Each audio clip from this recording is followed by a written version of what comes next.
இந்த கூட்டத்தில் டிடிவி தினகரன் நியமித்த நிர்வாகிகள் பட்டியல் செல்லாது என்று தீர்மானம் நிறைவேற்றப்பட்டிருப்பதாக முக்கிய செய்தி வந்திருக்கிறது.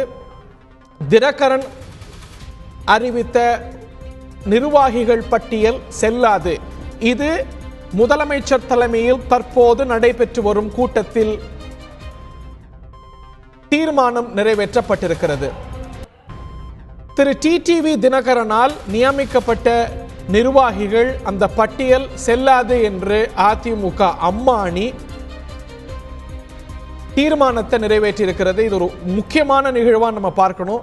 So they have up the and, அதாவது டிடிவி தினகரனுக்கு எதிராக தீர்மானம் நிறைவேற்றி போர்க்கொடியை முதலமைச்சர் தலைமையிலான அணி நிறைவேற்றி இருக்கிறது.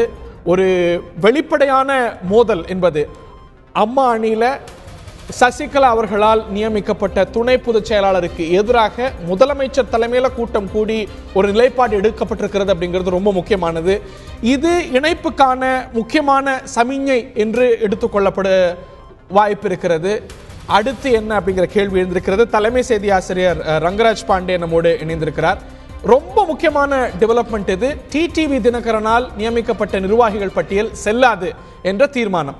எப்படி பார்க்கலாம் ஆசிரியர் இதை? ரைட், இந்த நிலையில நமது மூத்த செய்தியாளர் ராஜா தொலைபேசி வாயிலாக இணைந்திருக்கிறார். ஒரு தீர்மானம், முக்கியமான தீர்மானம் நிறைவேற்றப்பட்டிருக்கிறது முதலமைச்சர் தலைமையிலான கூட்டத்தில். விவரங்களை சொல்லுங்க ராஜா இதை பற்றி. அதிமுக தலைமை அலுவலகத்தில் முதலமைச்சர் திரு எடப்பாடி பழனிசாமி தலைமையில் 10:30 மணி அளவில் அமைச்சர்கள் மற்றும் கட்சியின் முக்கிய நிர்வாகிகள் கூட்டம் நடைபெற்றது. இந்த கூட்டத்தில் பல்வேறு முக்கிய முடிவுகள் எடுக்கப்பட்டது. இறுதியாக ஒரு தீர்மானம் நிறைவேற்றப்பட்டுள்ளது. அதாவது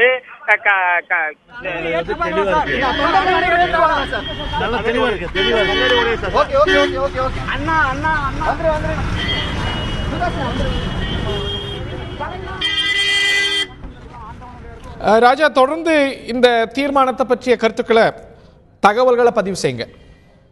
அதாவது இந்த கூட்டத்திற்கு பிறகு செய்தியாளர்களுக்கு ஒரு அறிக்கை கொடுக்கப்பட்டது, தீர்மான நகல் கொடுக்கப்பட்டது. அதில் ஜெயலலிதாவின் மறைவிற்கு பிறகு திருமதி சசிகலா அவர்களை பொதுச் செயலாளராக கழக சட்ட திட்டங்கள் படி புதிய பொதுச் செயலாளராக தேர்வு செய்யும் வரை நியமிக்கப்பட்டாலும் அசாதாரண சூழ்நிலையின் காரணமாக அவர்களால் செயல்பட முடியாத நிலை ஏற்பட்டுள்ளதாக தெரிவிக்கப்பட்டுள்ளது. மேலும் அவரது நியமனத்தை ரத்து செய்ய கோரி வழக்கு தொடர்ந்துள்ளதாகவும் இன்று இந்த இதில் குறிப்பிடப்பட்டுள்ளது, இந்த அறிக்கையில் குறிப்பிடப்பட்டுள்ளது. மேலும் மறைந்த முதலமைச்சர் ஜெயலலிதா கடந்த 2011ஆம் ஆண்டு 19, அதாவது டிசம்பர் 19ஆம் தேதி அடிப்படை உறுப்பினர் பதவியிலிருந்து டிடிவி தினகரன் நீக்கப்பட்டதாகவும் 14ஆம் தேதி, அதாவது பிப்ரவரி 14ஆம் தேதி 2014 மீண்டும் சேர்க்கப்பட்டதாக குறிப்பிடப்பட்டுள்ளது. ராஜா, தொடர்ந்து தொடர்பில் இருங்க. முக்கியமான விஷயங்கள் இந்த அறிக்கையில இடம்பெற்றிருக்கிறது. நமது தலைமை செய்தி ஆசிரியர் ரங்கராஜ் பாண்டேவும் இணைகிறார். இந்த தீர்மானத்துடைய சாராம்சமா டிடிவி தினகரனுடைய நியமனமே சர்ச்சைக்குரியது, தேர்தல் ஆணையம் அந்த கேள்வி எழுப்பியிருக்கிறது, எனில் அவரால் நியமிக்கப்பட்ட நிர்வாகிகள் பட்டியலும் செல்லாது என்று இந்த தீர்மானம் கூறுகிறது.